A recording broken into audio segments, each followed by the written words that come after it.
نحمده ونصلي على رسوله الكريم اما بعد فاعوذ بالله من الشيطان الرجيم بسم الله الرحمن الرحيم رب اشرح لي صدري ويسر لي امري واحلل عقدة من لساني يفقهوا قولي.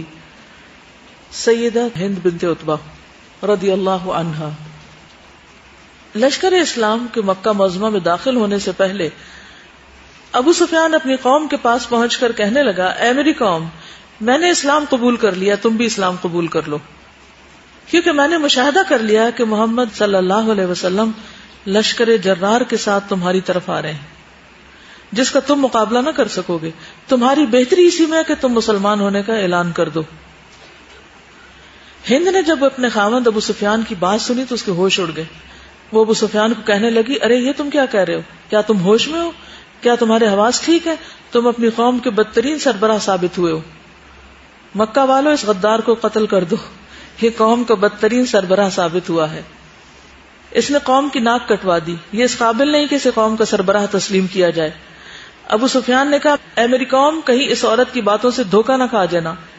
میں تمہیں اپنے تجربے کی بنیاد پر اس حقیقت سے آگاہ کر رہا ہوں، آج تم لشکر اسلام کا مقابلہ نہ کر سکو گے، اس لیے بہتر یہی ہے کہ اسلام کے آگے سرنگوں ہو جاؤ. ابو سفیان کو ایسا ہی کرنا چاہیے تھا. وہ جہاں دیدہ شخص تھا، تاریخ پر اس کی گہری نظر تھی. اس نے دو ٹوک انداز میں قوم کو خطرے سے آگاہ کرتے ہوئے کہا، وہ لشکر اسلام کا کسی صورت میں مقابلہ نہیں کر سکتے. اس نے بھی اس حوالے سے ارادہ کیا تھا کہ مسلمانوں کے راستے میں رکاوٹ کھڑی کی جائے، لیکن اپنے تجربے کی روشنی میں بھانپ لیا کہ لشکر اسلام کی راہ میں رکاوٹ کھڑی کرنا اب ممکن نہیں. ابو سفیان نے اس حقیقت کو جان لیا جو ہند نہ جان سکی.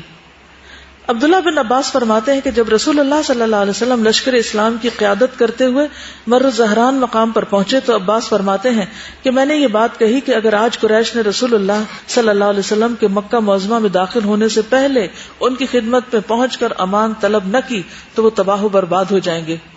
حضرت عباس فرماتے ہیں کہ میں رسول اللہ صلی اللہ علیہ وسلم کی خچر پر سوار ہو کر نکلا.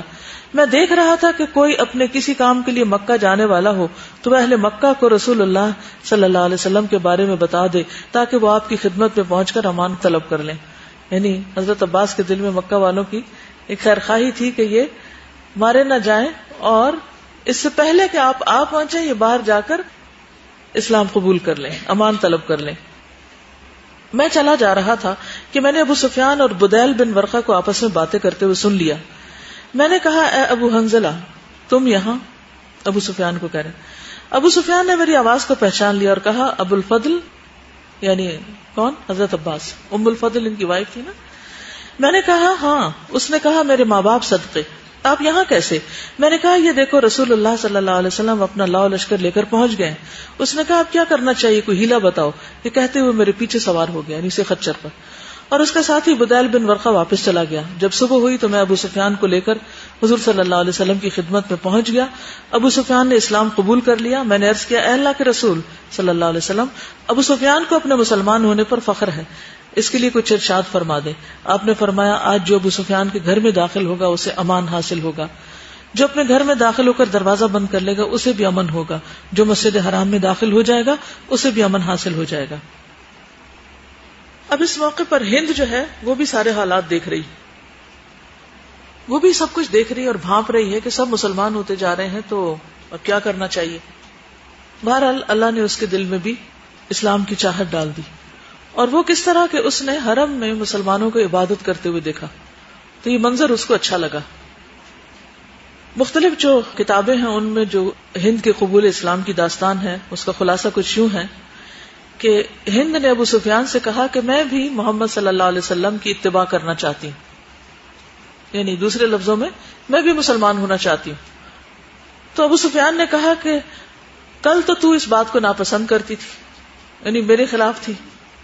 اس نے کہا، اللہ کی قسم، میں نے ایک رات پہلے اللہ کی عبادت کا حقیقی منظر دیکھا. بخدا لوگ قیام، رکوع اور سجود کی حالت میں نماز پڑھتے ہوئے بڑے بھلے معلوم ہوتے ہیں. یہ کس چیز کی تبلیغ تھی؟ عمل کی.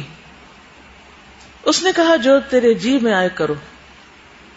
اپنے ساتھ برادری کا کوئی فرد لیتی جانا، اکیلی نہ جانا، کیونکہ ابو سفیان کو پتا تھا کہ ہند نے بہت ظلم کیا ہوا ہے. اس نے کہا ٹھیک ہے، تمہیں اجازت ہے.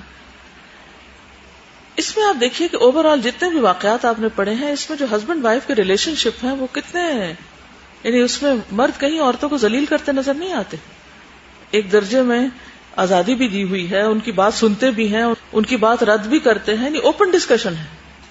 کہیں وہ ایسا ایٹیٹیوڈ نہیں ہے کہ جس میں مرد صرف اس بنا پر اپنی بڑائی ثابت کرا کہ میں مرد ہوں اور بس.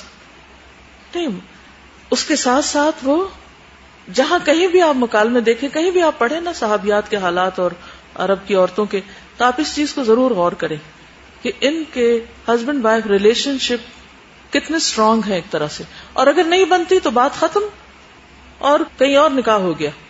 اور وہ بھی کوئی تانا نہیں دیتے رہتے پیچھے کا کہ ہاں تم پچھلے شوہر کو یاد کرتی ہوگی اور ایسا ہوگا اور ویسا. اس قسم کی باتیں نہیں ہیں.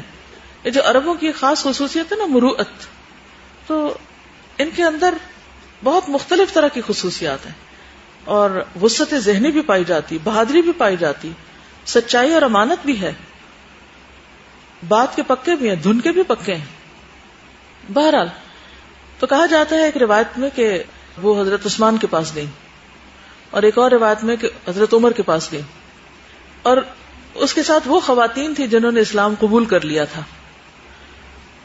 تو حضرت عثمان یا حضرت عمر ان کے ساتھ گئے، نبی کریم صلی اللہ علیہ وسلم سے اس کے لیے اجازت طلب کی. وہ نقاب اوڑھے ہوئے تھی کیونکہ اس زمانے کی جو سردار خواتین ہوتی تھی وہ نقاب کرتی تھی، وہ ان کی پہچان ہوتی تھی. اور اس بات کا ڈر بھی تھا کہ حضور صلی اللہ علیہ وسلم نے ایک دم پہچان لیا تو یعنی خوف زدہ تھی. اس نے کہا یا رسول اللہ، شکر ہے اس ذات کا جس نے اپنے پسندیدہ دین کو غالب کر دیا. اللہ محمد صلی اللہ علیہ وسلم پر رحم فرمائے، آپ مجھے کچھ فائدہ پہنچائیے. میں اللہ پر ایمان لانے والی ہوں اور اس کے رسول کی تصدیق کرنے والی ہوں. اور پھر نقاب ہٹایا اور کہا میں ہند بنت عتبہ ہوں. رسول اللہ صلی اللہ علیہ وسلم نے خوش آمدید کہا. کہنے لگی یا رسول اللہ، اللہ کی قسم پہلے روئے زمین پر سب سے زیادہ میرے دل کو آپ مبغوض لگتے تھے، لیکن اب ساری کائنات سے زیادہ محبوب دکھائی دیتے ہیں. آپ نے فرمایا اور کچھ؟ پھر آپ نے قرآن پڑھ کر سنایا اور ان سے بیعت لی اور فرمایا کہ تم مجھ سے اس شرط پر بیعت کرو گی کہ اللہ کے ساتھ کسی کو شریک نہیں ٹھہراؤ گی. ہند نے کہا اللہ کی قسم آپ ہم سے وہ عہد لیں جو آپ بیعت کے وقت مردوں سے لیتے رہے، ہم اس پہ پورا اتریں گی. آپ نے فرمایا تم چوری نہیں کرو گی. ہند نے کہا اللہ کی قسم میں نے ابو سفیان کے مال میں سے یہ چیزیں لی، میں نہیں جانتی یہ میرے لیے حلال ہے یا حرام. صاحب گوئی آپ دیکھیں. ابو سفیان وہاں موجود تھا، کہنے لگا جو تو نے میرا مال استعمال کیا وہ تیرے لیے حلال ہے. رسول اللہ صلی اللہ علیہ وسلم نے فرمایا تو ہند بنت عتبہ ہے؟ اس نے کہا میں ہند بنت عتبہ ہوں، مجھے میری خطائیں معاف کر دیں، جو ہوا اس سے درگزر فرمائیں. آپ نے فرمایا اس بات پہ بیعت کرو کہ تم خواتین زنا نہیں کرو گی. اس نے کہا یا رسول اللہ صلی اللہ علیہ وسلم کیا آزاد عورت بھی زنا کا ارتکاب کر سکتی ہے بھلا؟ میں نے بتایا نا کہ ان کے جو ایک خاندانی شرافت، نجابت اور کچھ کوالٹیز تھیں اس قوم کے اندر. آپ نے فرمایا تم اپنی اولاد کو قتل نہیں کرو گی. اس نے کہا ہم نے اپنی اولاد کی تربیت کی، وہ بڑے ہوئے، آپ نے انہیں بدر میں قتل کر دیا، لہذا آپ اور وہ جانے. یہ بات سن کر حضرت عمر ہنس پڑے. انہوں نے اس بات کو بڑا عجیب و غریب جانا، یعنی جواب بہت تیکھے سے تھے. آپ نے فرمایا بیعت کی ایک شرط یہ ہے کہ تم بہتان نہیں باندھو گی. اس نے کہا اللہ کی قسم بہتان تراشی تو بڑی بری عادت ہے. آپ نے فرمایا بیعت کی ایک شرط یہ ہے کہ معروف میں تم میری نافرمانی نہیں کرو گی. اس نے کہا یہ کیسے ہو سکتا ہے کہ ہم آپ کی معروف میں نافرمانی کریں؟ رسول اللہ صلی اللہ علیہ وسلم نے حضرت عمر سے فرمایا ان سے بیعت لے لو، میں ان کے حق میں مغفرت کی دعا کرتا ہوں. حضرت عمر نے ان سے بیعت لی. رسول اللہ صلی اللہ علیہ وسلم غیر محرم عورتوں سے مصافحہ نہیں کرتے تھے. حضرت عمر نے بھی مصافحہ نہیں کیا اسی طرح، لیکن یہ کہ بیعت انہوں نے لی. رسول اللہ صلی اللہ علیہ وسلم نے ہند اور ابو سفیان کے نکاح کو برقرار رکھا کیونکہ دونوں مسلمان ہو گئے تھے. اس سے آپ دیکھیں کہ ذہنی طور پر کتنی بیدار خاتون ہے اور حاضر جواب. جب اسلام قبول کر لیا تو حضور صلی اللہ علیہ وسلم کے پاس ایک تحفہ بھیجا. آپ اس وقت ابتح میں تھے.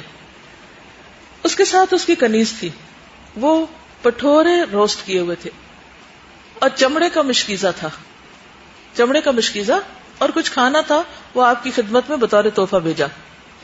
کنیز رسول اللہ صلی اللہ علیہ وسلم کی خدمت میں حاضر ہوئی، سلام عرض کیا۔ آپ اپنی بیویوں میں تشریف فرماتے، ام سلمہ، حضرت میمونہ اور بنو عبد المطلب کی چند اور خواتین بھی تھیں۔ عرض کی میری مالکن نے یہ تحفہ آپ کی خدمت میں بھیجا ہے، اور معذرت بھی کی ہے کہ آج کل ہماری بکریاں بچے قدرے کم دیتی ہیں۔ تو رسول اللہ صلی اللہ علیہ وسلم نے فرمایا بارک اللہ لکم فی غنمکم،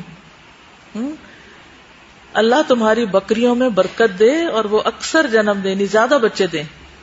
کنیز اپنی مالکن ہند کے پاس واپس گئی اور اسے رسول اللہ صلی اللہ علیہ وسلم کی دعا کے بارے میں بتایا تو بہت خوش ہوئی۔ کنیز کہتی ہے کہ اس دعا کے بعد ہم نے دیکھا کہ ہماری بکریوں میں برکت پڑ گئی اور کثرت سے بچوں کو جنم دینے لگی، اس سے پہلے کبھی یہ منظر دیکھنے میں نہیں آیا تھا۔ ہند کہتی ہے کہ یہ رسول اللہ صلی اللہ علیہ وسلم کی دعا کی برکت ہے، اللہ کا شکر ہے جس نے اسلام کی طرف ہدایت دی۔